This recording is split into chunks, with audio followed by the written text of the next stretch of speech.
Hello दोस्तों, मैं Manoj Kumar visual learning पे आपका स्वागत करता हूं। तो जैसा कि आप जान रहे हैं कि हम सैटरडे स्पेशल की क्लास में लूसेंट बुक से प्रैक्टिस सेशन की एक नई सीरीज़ पे काम कर रहे हैं, जिसमें हम सीख रहे हैं 10 क्वेश्चन से बहुत सारे कॉन्सेप्ट। और इन 10 क्वेश्चन को लेवल वाइज कैटेगरी में डिवाइड किया गया है। अभी तक 2 क्लासेज आ चुकी हैं, जिन्हें लेवल फर्स्ट और लेवल सेकेंड की कैटेगरी में रखा गया है। आज के सेशन के इन 10 क्वेश्चन को लेवल थर्ड की कैटेगरी में रखा गया है। और ये 10 क्वेश्चन कैसे हैं और इनसे हमें क्या क्या चीज़ें सीखने के लिए मिल रही है, ये जानने के लिए वीडियो को अंत तक देखें। उम्मीद करता हूँ कि यहाँ से बहुत सारी चीज़ें आप सीख पाएंगे। तो ये सेशन आपको कैसा लग रहा है कमेंट में लिखना ना भूलें, और वीडियो को लाइक ज़रूर करें। तो आज की सेशन की शुरुआत एक ऐसे क्वेश्चन के साथ करते हैं जिससे हमें बहुत सारी चीज़ें सीखने के लिए मिलेगा। तो चलिए देखते हैं कि ये पहला क्वेश्चन क्या है हमारे पास। चलिए, क्वेश्चन नंबर फर्स्ट हमारे पास है, यंग प्रत्यास्थता गुणांक का एसआई मात्रक क्या है। आपके पास ऑप्शन है डाइन पर सेंटीमीटर, न्यूटन पर मीटर, न्यूटन पर मीटर स्क्वायर पर सेकेंड। तो इसका जवाब तभी दे पाएंगे जब आपको यंग प्रत्यास्थता गुणांक क्या होता है ये चीज़ की जानकारी होगी। और उसके पहले आप ये जान लीजिए कि ये प्रत्यास्थता क्या है आखिर। तो सब एक एक करके हम जानते हैं। प्रत्यास्थता के बारे में देखिए, यदि किसी वस्तु पर बल लगाया जाए और उसकी आकार एवं आकृति में परिवर्तन हो जाए, परंतु बल हटाने पर क्या होता है, वस्तु अपनी प्रारंभिक अवस्था में वापस लौट आती है, तो ऐसी वस्तु को हम क्या कहते हैं, प्रत्यास्थ वस्तु कहते हैं। और वस्तु के इस गुण को हम क्या कहते हैं, प्रत्यास्थता कहते हैं। जैसा कि ये स्प्रिंग है, इस पर जब बल लगाते हैं तो स्प्रिंग कुछ ऐसे हो जाती है, ठीक है। और जैसे ही ये बल हटा लेते हैं स्प्रिंग फिर वापस अपनी पोजीशन पे आ जाती है। यानी कि ये स्प्रिंग क्या है, एक प्रत्यास्थ वस्तु है, और स्प्रिंग के इस गुण को हम क्या कहेंगे, प्रत्यास्थता बोलेंगे। आई होप आपको समझ आया होगा। अब देखिए और चीजें, किसी वस्तु के आकार एवं आकृति बदलने के लिए लगाया जो गया जो बल होता है वो क्या कहलाता है, विरूपक बल कहलाता है। यानी कि अब इसके आकार में जो हम चेंजिंग ला रहे हैं जिस बल की वजह से, तो ये बल क्या होगा, विरूपक बल होगा। क्वार्टज एक वस्तु होती है जो जिसको हम पूर्ण प्रत्यास्थ वस्तु मानते हैं, परफेक्ट इलास्टिक वस्तु हम कहते हैं इसको। यदि वस्तु से बल हटाया जाए और वस्तु अपनी पूर्व अवस्था में न आए, तो ऐसी वस्तु को हम सुघट्य वस्तु कहते हैं।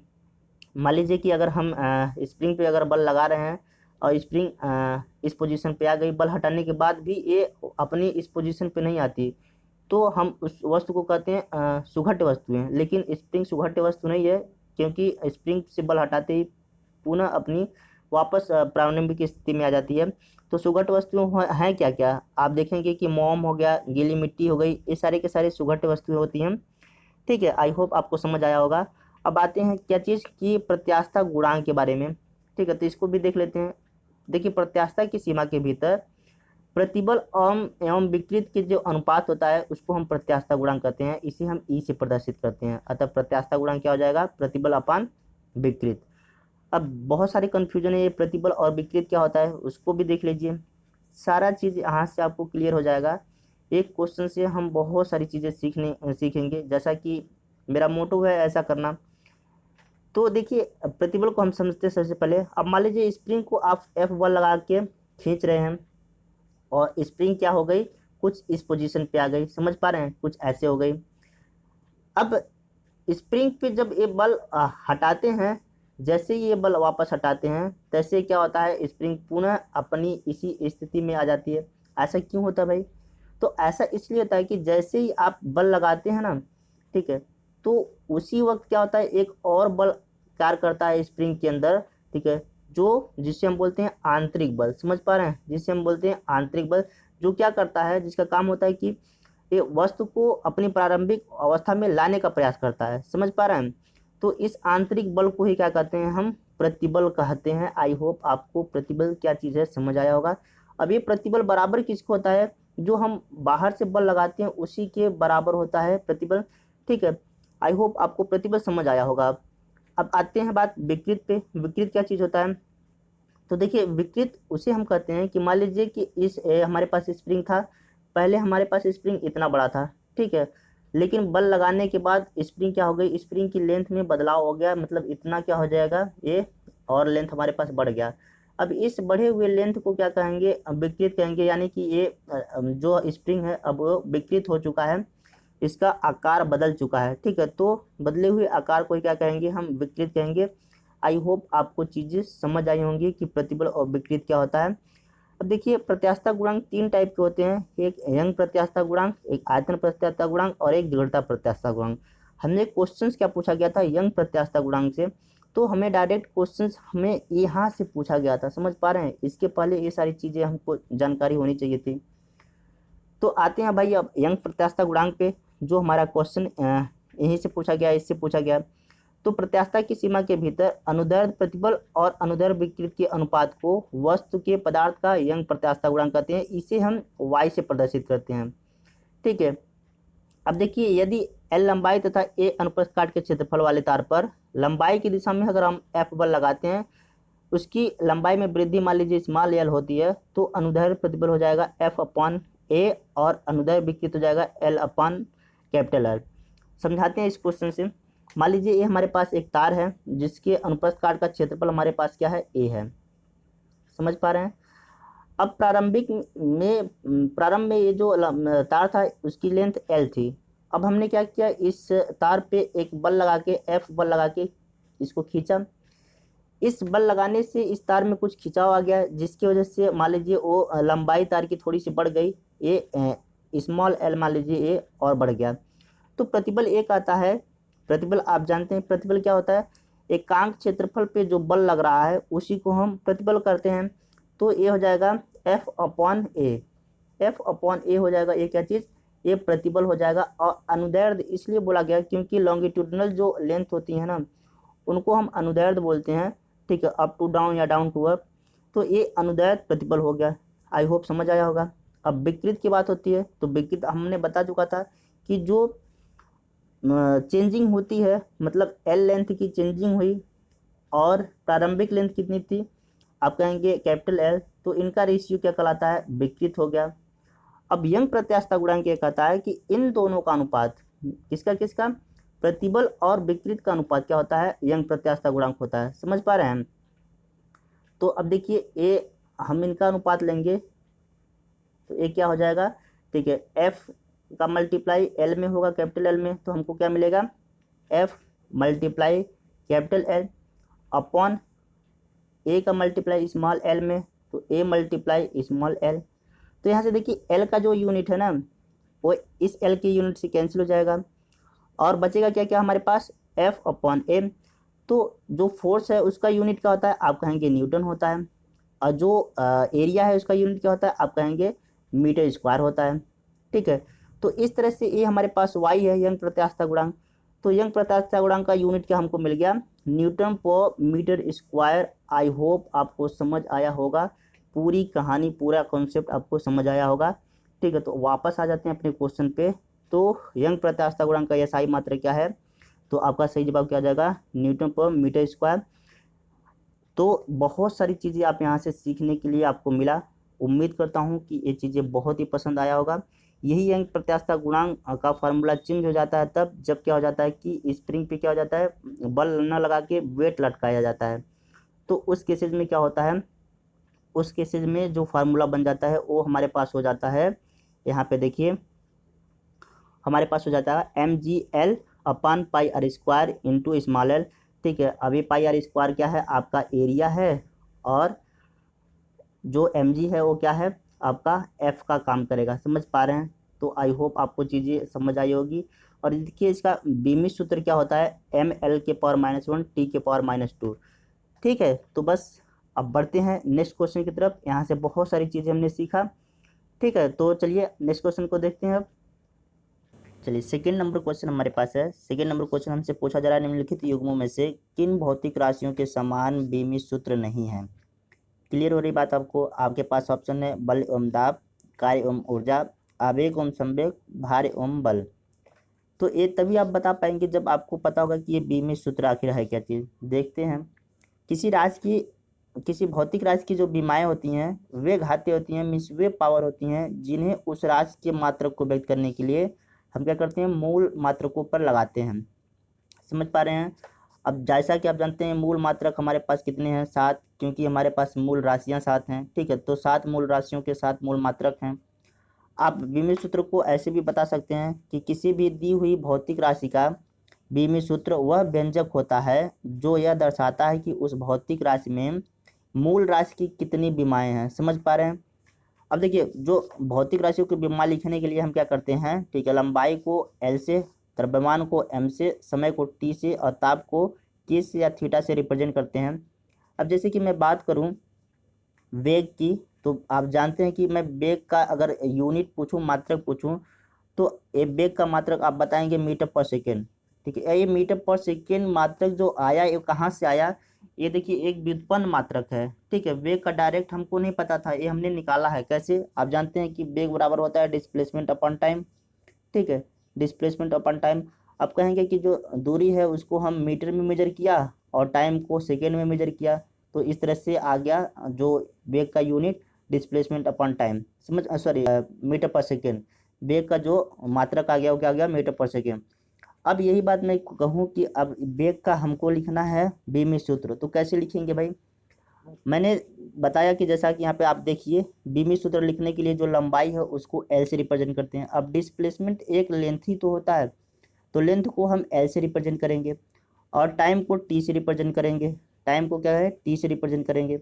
तो इस तरह से आप, मैं कहूँ कि एल के पावर कितना है, आप कहेंगे वन, टी के पावर कितना है, वन। तो इस तरह से हमें क्या मिलेगा, एल और टी जब ऊपर आएगा तो क्या आ जाएगा, यही पावर माइनस में हो जाएगा। तो इस तरह से हमको क्या मिला, एल टी के पावर पाइन माइनस वन किसका बीमी सूत्र हो जाएगा, वेग का बीमी सूत्र हो जाएगा। आई होप आपको बीमी सूत्र अच्छे से समझ आया होगा कि ये होता क्या है। अब देखिए, कुछ फिजिकल क्वांटिटियाँ, भौतिक राशियाँ दे रखी हैं जिनका हम यहाँ पे बीमी सूत्र लिखा गया है। जैसे बल और तनाव, इन दोनों का जो बीमी सूत्र होता है ये एम एल टी के पावर माइनस टू होता है। ठीक है, जबकि यहीं दाब की बात करें तो दाब का जो बीमी सूत्र होता है वो एम एल के पावर माइनस वन और टी के पावर माइनस टू होता है। क्लियर हो रही बात। कार्य और गतिज ऊर्जा, ठीक है, या ऊर्जा कह सकते हैं, तो इन दोनों का बीमी सूत्र सेम होता है, एम एल के पावर टू और टी के पावर माइनस टू। आवेग एवं संवेग, इन दोनों का जो बीमी सूत्र होता है वो भी सेम होता है, एम एल टी के power minus one, M L T के पावर माइनस वन। अब आपके पास ऑप्शन में ये सारी चीज़ें दे रखी हैं। एक चीज़ और दे रखा था कि भार, भार क्या होता है, ठीक है, भार आप जानते हैं कि एम जी होता है। और बल, बल तो आप जानते हैं फोर्स, फोर्स इक्वल टू होता है, ठीक है, एम इंटू ए। समझ पा रहे हैं। अब देखिए ये दोनों सेम ही है, दोनों सेम है, ए भी एक त्वरण है और जी भी एक त्वरण है, तो इसका बीमी सूत्र भी सेम आएगा। ठीक है, बल का और भार का दोनों का बीमी सूत्र क्या आ जाएगा, वो आएगा एम एल टी के पावर माइनस टू। समझ पा रहे हैं, इन दोनों का बीमी सूत्र सेम आएगा। तो ये रहा बल का एम एल टी के पावर माइनस टू। तो भार और बल का भी बीमी सूत्र क्या आ जाएगा, सेम हो जाएगा, क्योंकि इनके फार्मूले सेम है। अब देखिए आ जाते हैं अपने ऑप्शन पे, बल एवं दाब। दाब को देखिए, दाब का हमने बता रखा था, ये चीज़ दाब है एम एल के पावर माइनस वन टी के पावर माइनस टू, और जबकि भार क्या है, एम एल टी के पावर माइनस टू। तो क्या इन दोनों का बल और दाब दोनों का यूनिट सेम है, सॉरी बीमी सूत्र सेम है, तो आप कहेंगे नहीं। ठीक है, तो यही करेक्ट आंसर हो जाएगा, क्योंकि हमको क्या बताना है, किसका समान नहीं है। तो बल एवं दाब का यूनिट जो बीमी सूत्र है वो समान नहीं है। बाकी आप देख सकते हैं कार्य एवं ऊर्जा, जैसा कि मैंने बताया, और आवेग एवं संवेग ये भी बताया, दो इनके भी सेम होते हैं, इनके भी सेम होते हैं, और भार एवं बल इनके भी सेम होते हैं। आई होप आपको बहुत अच्छे से समझ आया होगा। ठीक है, चलिए बढ़ते हैं अब नेक्स्ट क्वेश्चन की तरफ। चलिए क्वेश्चन नंबर 3 हमारे पास है। क्वेश्चन नंबर 3 हमसे पूछा जा रहा है कि एक खगोलीय इकाई किससे संबंधित है, सूर्य एवं पृथ्वी के बीच की दूरी से, चंद्रमा एवं पृथ्वी के बीच की दूरी से, सूर्य एवं चंद्रमा के बीच की दूरी से, या उपयुक्त में से कोई नहीं। तो यहाँ पे देखिए, सबसे पहले हम देखते हैं कि खगोलीय इकाई होती क्या है। आपको कन्फ्यूज नहीं होना है, मैंने पहले क्लासेस में बता रखा था, खगोलीय दूरी के बारे में डिस्कस किया था, और यहाँ पे खगोलीय इकाई है। तो खगोलीय इकाई एक खुद एक यूनिट है, समझ पा रहे हैं, खुद एक क्या है, यूनिट है, न कि ये एक लेंथ है। जैसा कि आप प्रकाश वर्ष के बारे में पढ़े थे, ठीक है, और किसके बारे में, पारसेक के बारे में पढ़े थे। ठीक है, इसी तरह से यहाँ पे क्या है, इसी तरह से हमारे पास ए यू मीन्स एस्ट्रोनॉमिकल यूनिट भी एक इकाई है। ठीक है, अब ए इनसे छोटा इकाई होता है, प्रकाश वर्ष और पारसेक से छोटा इकाई होता है। अभी किससे संबंधित होता है ये भी हम देख लेते हैं। तो देखिए, ये आप तो जान चुके हैं कि ये दूरी या लंबाई की इकाई है, जो लगभग बराबर कितना होता है, ठीक है, 150 मिलियन किलोमीटर के बराबर होता है। ये पृथ्वी से सूर्य की दूरी पर आधारित होता है या सूर्य से पृथ्वी के बीच की दूरी पर आधारित होता है। क्लियर हो रही बात। अब देखिए एक जो खगोलीय इकाई है वो होता कितना है, ठीक है। ये पृथ्वी और सूर्य के जो बीच की दूरी है उसी को हम क्या बोलते हैं, एक AU बोलते हैं, मीन्स एस्ट्रोनॉमिकल यूनिट बोलते हैं, एक खगोलीय इकाई बोलते हैं। समझ पा रहे हैं। जो लगभग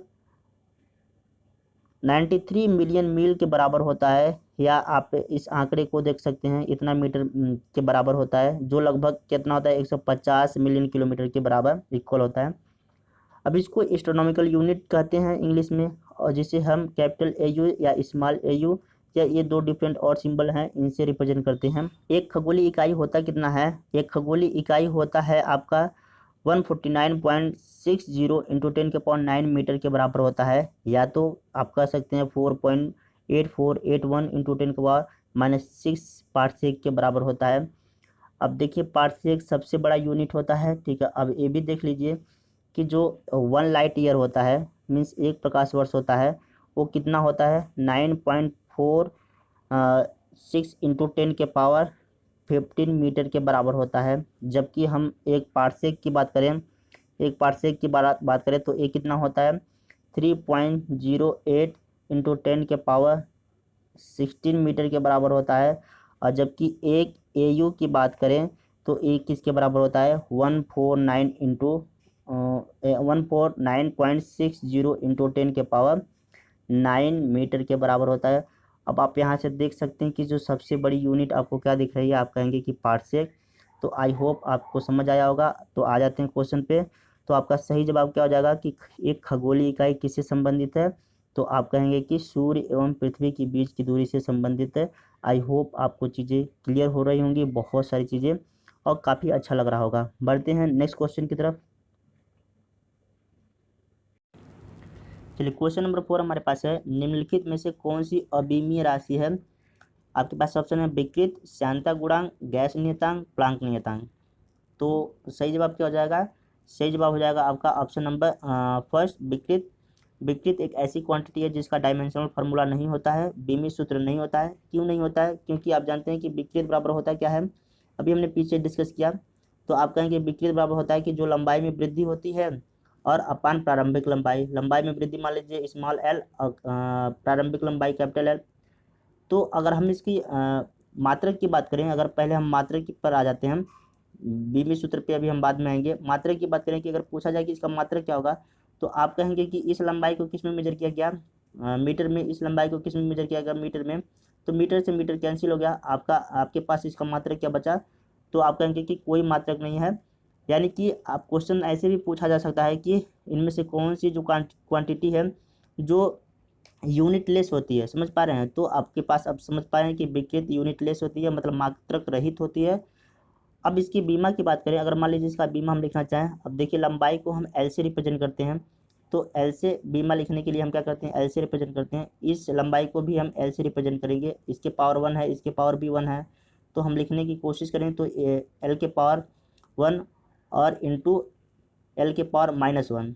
अब देखिए ये दोनों जुड़ जाएंगे तो क्या हो जाएंगे, L के पावर का हो जाएगा 0, और किसी के पावर 0 जैसे ही बनता है तैसे क्या हो जाएगा, वो पूरा 1 हो जाता है। तो इस तरह से इसका कोई भी डायमेंशनल फार्मूला हमको नहीं मिलेगा। समझ आ रही बात, कोई भी बीमी सूत्र नहीं मिलेगा। बाकी ऑप्शन पे देख लेते हैं। तो श्यानता गुणांक जिसको हम बोलते हैं एटा, तो इसका जो फार्मूला होता है बल अपान क्षेत्रफल गुणे वेग प्रवणता होता है, और इसका बीमी सूत्र होता है mL के पावर -1 T के पावर -1। ठीक है। गैस नियतांक जिसको हम R से रिप्रेजेंट करते हैं, इसका फार्मूला आता है दाब गुणे आयतन अपॉन ताप, और इसका जो बीमी सूत्र होता है mL के पावर 2 और T के पावर -2 और थीटा के पावर -1 या K के पावर -1, हमने जैसा कि बता रखा है। प्लांक नियतांक देखिए, प्लांक नियतांक जिसको हम H से रिप्रेजेंट करते हैं, इसका फार्मूला आता है ऊर्जा अपन आवृत्ति, इसका बीमी सूत्र होता है mL के पावर 2 T के पावर -1। आई होप आपको चीज़ें अब समझ आई होंगी कि ये सारी चीज़ें क्या हैं। ठीक है, तो आप सही जवाब इसका टिक कर पाए होंगे। चलिए बढ़ते हैं नेक्स्ट क्वेश्चन की तरफ। क्वेश्चन नंबर 5 देखिए, क्वेश्चन नंबर 5 कह रहा है कि निम्नलिखित में से कौन एक सदिश राशि नहीं है। आपके पास ऑप्शन है संवेग, वेग, कोणीय वेग, द्रव्यमान। तो सदिश राशियाँ और अदिश राशियाँ क्या होती हैं उन्हें देखते हैं हम। तो अदिश राशि ऐसी राशि जिन्हें व्यक्त करने के लिए केवल और केवल परिमाण की जरूरत होती है, दिशा की कोई ज़रूरत नहीं होती है, कोई आवश्यकता नहीं होती है, उन राशियों को क्या कहते हैं हम? अदिश राशियाँ कहते हैं। समझ पा रहे हैं हम? जबकि सदिश राशियाँ आपके अदिश राशियों के एग्जाम्पल देख लीजिए, ऊर्जा, शक्ति, कोण, ताप, विद्युत धारा, लंबाई, दूरी, समय, क्षेत्रफल, द्रव्यमान, आयतन, घनत्व, ये सारी के सारी क्या हैं? अदिश राशियों की कैटेगरी में आते हैं। जबकि सदिश राशि क्या होती हैं? ऐसी राशियाँ जिन्हें व्यक्त करने के लिए परिमाण तो होना ही होना चाहिए, लेकिन साथ साथ क्या होना चाहिए? दिशा का भी होना बहुत ही ज़रूरी है। मतलब इन्हें व्यक्त करने के लिए क्या होना चाहिए? दिशा का ज्ञान होना चाहिए, दिशा की जरूरत पड़ती है। तो इन राशियों को क्या कहते हैं? सदिश राशि कहते हैं। जैसे बल, संवेग, बल, आघूर्ण, वेग, आवेग, भार, विद्युत क्षेत्र, ये सारी की सारी क्या हैं? सदिश राशियों की कैटेगरी में आते हैं। ठीक है, जैसे अब हमको लंबाई बताना हो, किसी की लेंथ बताना हो, तो हम 5 मीटर कह दिए, ये हमारे लिए इनफ है। लेकिन अगर हमको बल की बात करें, बल दिखाना हो, तो हम 5 न्यूटन का जो बल लगा रहे हैं और ये किस दिशा में लगा रहे हैं इसको भी बताना पड़ेगा हमको। मीन्स ये ईस्ट में लगा रहे हैं, वेस्ट में लगा रहे हैं, साउथ में लगा रहे हैं, नॉर्थ में लगा रहे हैं, मतलब जिस डायरेक्शन में भी लगा रहे हैं, ठीक है, वो भी हमको ये डायरेक्शन भी बताने पड़ेगी। आई होप आपको चीज़ समझ आई होगी। ठीक है, तो अब देखते हैं इनमें से कौन सी सदिश राशि नहीं है। तो संवेग आपका सदिश राशि है, बिल्कुल है, क्योंकि इसमें दिशा की जरूरत होती है। वेग, इसको भी, इसमें भी दिशा की जरूरत होती है। कोणीय वेग, इसमें भी दिशा की जरूरत होती है। द्रव्यमान, द्रव्यमान में देखिए इसमें दिशा की जरूरत नहीं होती है, इसको हम नॉर्मली लिखते हैं 5 kg, ठीक है, 2 ग्राम, ठीक है, ऐसे हम नॉर्मली लिख लेते हैं, इसमें दिशा की कोई ज़रूरत नहीं होती है। आ रही बात समझ में? तो आई होप आपको चीज़ें समझ आया होगा। बढ़ते हैं नेक्स्ट क्वेश्चन की तरफ। चलिए, क्वेश्चन नंबर 6 हमारे पास है, कौन सी क्वांटिटी स्केलर क्वांटिटी है, मीन्स अदिश राशि है। ठीक है, आपके पास ऑप्शन है ऊर्जा, बल, आघूर्ण, संवेग, उपयुक्त सभी। इसके पहले वाले क्वेश्चन में हमने देखा था कि अदिश राशियाँ और सदिश राशियाँ क्या होती हैं, उनसे रिलेटेड बहुत सारे एग्जाम्पल्स भी देखे थे। तो आप आसानी से 1 सेकंड में इसका आंसर दे पाएंगे कि ऊर्जा एक क्या है? एक अदिश राशि है, क्योंकि इसको व्यक्त करने के लिए केवल और केवल क्या जरूरत होती है? परिमाण की जरूरत होती है, दिशा की जरूरत नहीं होती है। जबकि बल, आघूर्ण और संवेग को व्यक्त करने के लिए दिशा और परिमाण दोनों की जरूरत होती है, इसलिए यह क्या है? सदिश राशियाँ हैं। समझ आ रही बात? अब आपको बताना क्या है? ऊर्जा का जो यूनिट होता है, ठीक है, मात्रक, यूनिट बताना है, यूनिट क्या होता है। और आज के क्लास के अकॉर्डिंग आपको एक चीज़ और बताना है, ठीक है, डायमेंशनल फार्मूला। समझ आ रही बात? ये दोनों चीज़ें हमने डिस्कस कर रखा है, बी में सूत्र बताना है। तो आप, आई होप आपको ये चीज़ें समझ आई होंगी, और कमेंट बॉक्स में इसका ये दोनों चीज़ लिखना ना भूलें।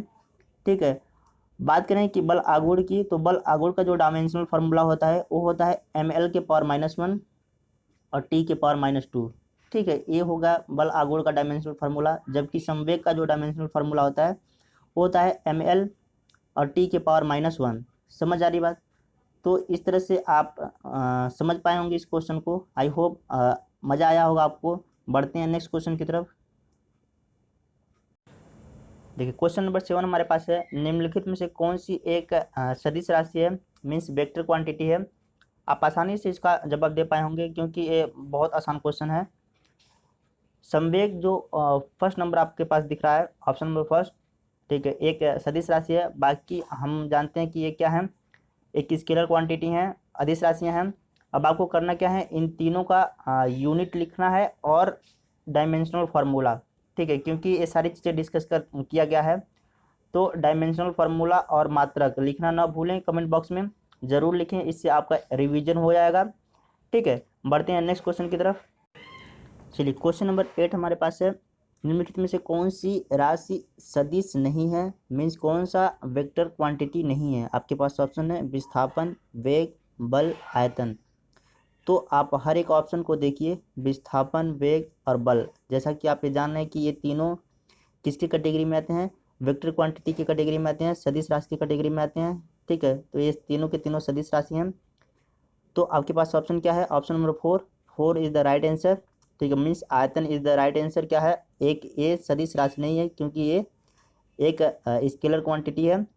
आई होप आप इसको आसानी से कर पाए होंगे।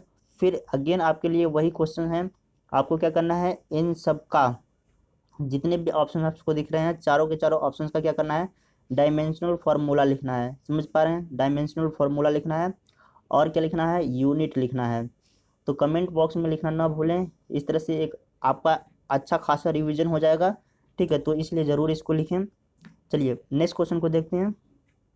चलिए क्वेश्चन नंबर 9 हमारे पास है, निम्नलिखित में से कौन सी सदिश राशि है, कौन सा वेक्टर क्वांटिटी है। इसके पहले वाले में पूछा गया था कौन सा सदिश राशि नहीं है, मीन्स आपको क्या दे रखा था, एक ऑप्शन ऐसा दे रखा था जो स्केलर क्वांटिटी दे रखा था। अब यहाँ पे सारे के सारे स्केलर क्वांटिटी दे रखे हैं, अब एक ऑप्शन इनमें से ऐसा होगा जो क्या है, स्केलर क्वांटिटी नहीं होगा, ठीक है, तो आपको वो क्या होगा, वेक्टर क्वांटिटी होगा। तो इसमें से अब बताना है सदिश राशि क्या है, समझ आ रही बात। इसके पहले में बताना था कि कौन सा सदिश राशि नहीं है। तो आप देखिए एक एक ऑप्शन को फिर, वेग, द्रव्यमान, समय, लंबाई। अब देखिए सदिश राशि इसमें कौन सा है, तो आप जानते हैं कि ये जो द्रव्यमान, समय और लंबाई, ये तीनों के तीनों ऑप्शन आपके यहाँ केवल परिमाण की ज़रूरत होती है, ठीक है, इसमें दिशा की ज़रूरत नहीं होती है। तो वेग हमारे पास क्या होगा, option number first is the right answer, ठीक है, वेग एक सदिश राशि है, वेक्टर क्वांटिटी है। आई होप आपको समझ आया होगा, ठीक है, और आपको वही काम फिर करना है, इनका यूनिट लिखना है और क्या करना है, डायमेंशनल फार्मूला, ठीक है। बढ़ते हैं नेक्स्ट क्वेश्चन की तरफ। चलिए आज के सेशन के लास्ट क्वेश्चन को देखते हैं। लास्ट क्वेश्चन हमारे पास है, निम्नलिखित में से कौन सा एक व्युत्पन्न परिभाषा नहीं है। आपके पास ऑप्शन है घनत्व, द्रव्यमान, आयतन, चाल। तो ये व्युत्पन्न राशियाँ होती क्या हैं, व्युत्पन्न है क्या चीज़। तो जैसा कि आप जान रहे हैं कि हमारे पास 7 राशियाँ ऐसी हैं जिन्हें हम मूल राशियों की कैटेगरी में रखते हैं और इनके मात्रक को हम क्या कहते हैं, मूल मात्रक कहते हैं, ठीक है। तो द्रव्यमान जिसमें से क्या है, एक है जो हमारे पास मूल राशियों की कैटेगरी में आता है, बाकी ऑप्शन में क्या है, ये सारे के सारे व्युत्पन्न राशियाँ हैं, ठीक है। तो सही जवाब क्या हो जाएगा, ऑप्शन नंबर 2।